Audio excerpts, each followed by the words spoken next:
আসসালামু আলাইকুম। আশা করি সবাই ভালো আছেন। আমরা প্রথম ভিডিওর চেষ্টা করছিলাম সবগুলো একসাথে দেওয়ার, কিন্তু আমি যে অ্যাপটা ইউজ করছি এখানে 10 মিনিটের বেশি নেয় না।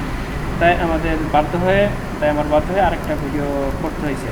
তো আমরা দেখেন ওইখানে আমরা এইচ নাম্বার পর্যন্ত শিখছিলাম। এইচ নাম্বারটা হয়েছিল নো ছিল, হয়ে গেছিলো নিউ। নো ছিল, হয়ে গেছিলো নিউ। নিউ কেন হয়েছিল? কোনো সেন্টেন্সে বা কোনো বাক্যে যদি অ্যাজডো থাকে, অ্যাজডো থাকলে অবশ্যই সাবজেক্টের পরে ভিটু হবে। যেহেতু অ্যাজডো আছে সেন্টেন্সে, তাই সাবজেক্টের পরে আমরা ভিটু, নো এর ভিটু নিউ দিছিলাম।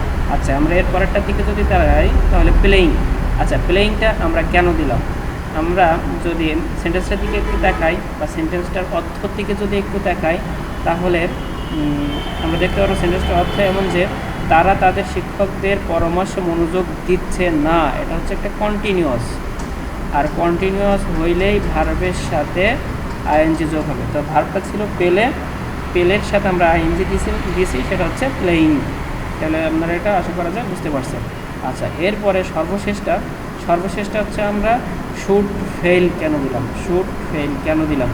আমাদের এইখানে ছিল শুড ফেইল, আমরা শুড ফেইল কেন দিলাম? দেখবেন যদি বাক্যে লেস্ট কথাটা থাকে, এই যে লেস্ট কথাটা থাকে তাহলে শুড প্লাস ভিওয়ান বলবে, শুড প্লাস ভিওয়ান বলবে। তো ফেইলের ভিওয়ান হচ্ছে ফেইল, আর এর সামনে আমরা শুড বসালাম।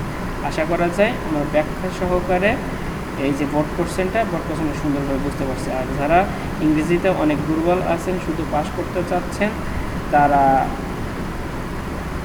ইনবক্স করেন অথবা এই গ্রুপে মেসেজ দেন যে আমরা শুধু পাস করতে চাচ্ছি। আমি চেষ্টা করব আমার দিক নির্দেশনা দেওয়া এবং কয়েকটা টপিক বোঝানো, যে টপিকগুলো শুধু করলে অন্তত 5টা করে আসতে পারবে।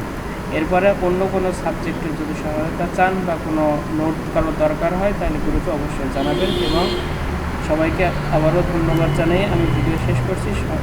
সবাই এই গ্রুপে থাকবেন, আশা করা যায় উপকৃত হবেন।